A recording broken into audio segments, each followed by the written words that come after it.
It's amazing. It tastes really like ice cream, and then you get a bacon kick at the end. Hey everybody, today we're gonna take a break from real estate topics, and I'm gonna introduce you to some of my favorite places to eat here in Tampa.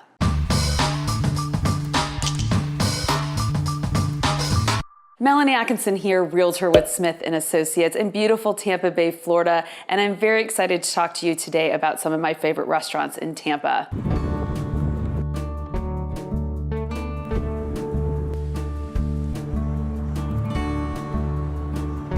The food scene here in Tampa is growing and changing all the time. It can be hard to keep up. Today I'm gonna go through some of the most famous Tampa restaurants, and they're famous for a reason because they're amazing.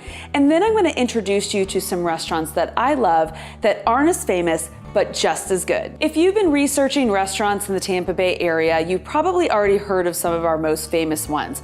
BERN'S Steakhouse leads that list. It's an amazing experience. You definitely need to try it, and you definitely need to make reservations early. After you're done eating, make sure you leave time for the kitchen tour and the wine cellar tour. It's definitely worth it. And you have to go to the dessert room upstairs for a true BERN'S experience. Another super hot restaurant right now here in Tampa is ULELE. It's located at the northern end of the Tampa Riverwalk and not only has beautiful views, but the building itself is gorgeous. It serves native Florida cuisine and it's amazing. Make sure you try the charbroiled oysters, and for dessert, try the maple candied bacon ice cream. Trust me, it's amazing. So just down the street from ULELE is Armature Works. Within Armature Works is the Heights Public Market, which can best be described as an upscale and hip food court. There are food and drink choices for every different palate, and the building is gorgeous, so make sure you look around whenever you're there. There's also a high-end sit-down restaurant at Armature Works called Steelbach. That's a great, memorable dining experience. The other restaurant that Tampa is already known for is the Columbia Restaurant in Ybor City.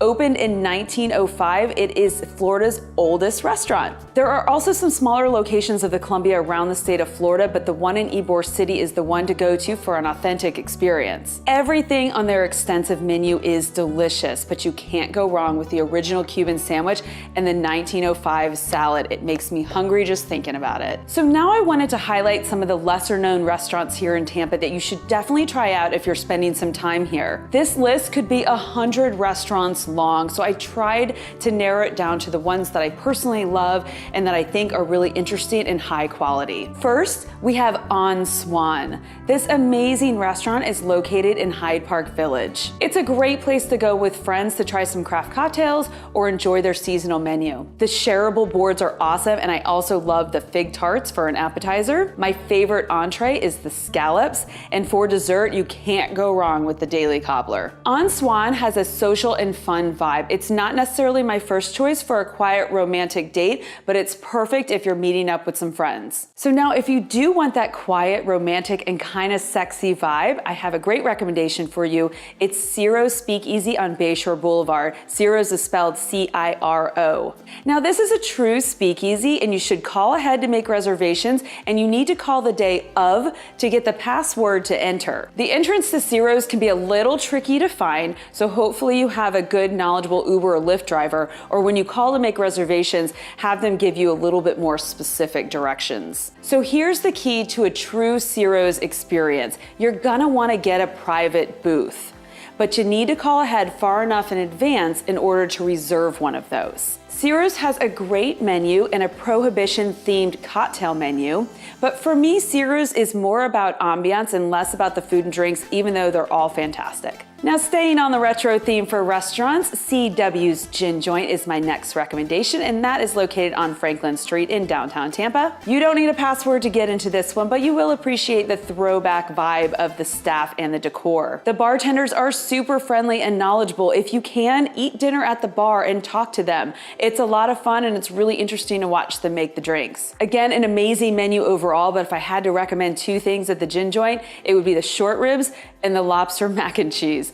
It is amazing. Now we're gonna switch gears completely, and I'm gonna introduce you to my favorite casual off the beaten path lunch spot here in Tampa, and that is Big Ray's Fish Camp on Inner Bay. Mostly outdoor seating here, so go when the weather is nice. The grouper sandwich is ridiculous, and recently I tried the hot chicken sandwich and it is just as good.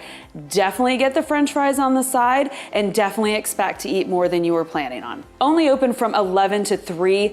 Go there, check it out, you won't regret it. My next recommendation is pretty famous if you live here in Tampa, but not as talked about. Donatello is located on Dale Mabry, just north of Kennedy, and serves authentic Italian food. I literally dream about it sometimes, and I'm not even kidding. This is the place that you take people who want authentic Italian food served by a staff that makes you feel like family. It has a piano bar and plays live music daily. It's a fantastic date spot. Now, if it's breakfast you're looking for, I have some great recommendations for that too. I'm gonna go through them all pretty quickly here. For that down-home breakfast experience, if you really like bacon and sausage, check out JIMBO'S Barbecue on Kennedy. Just down the street from JIMBO'S is Metro Diner. They have a great breakfast too. They just opened a Tampa location here recently. Daily Eats on South Howard has some amazing breakfast bowls and cheese tots that are totally worth the calories. And finally, the Oxford Exchange on Kennedy, just before you get downtown, is a beautiful place for a higher-end breakfast during the week or brunch on the weekends. If you miss the breakfast hours at the Oxford Exchange, you can still check them out for a great lunch or afternoon tea. So now that I'm good and hungry, I'm gonna go find a place to eat lunch. Thank you so much for joining me on this episode of Melanie Loves Tampa Bay. If you like this video or found it helpful, please click the like button below or consider subscribing to this channel, Melanie Loves Tampa Bay, if you want to find out more about home trends, real estate in general, or life in the Tampa Bay area. Follow me on Instagram, Facebook, or Twitter, or check out my website, MelanieLovesTampaBay.com. Thank you so much, and I look forward to seeing you next time. With love, Melanie.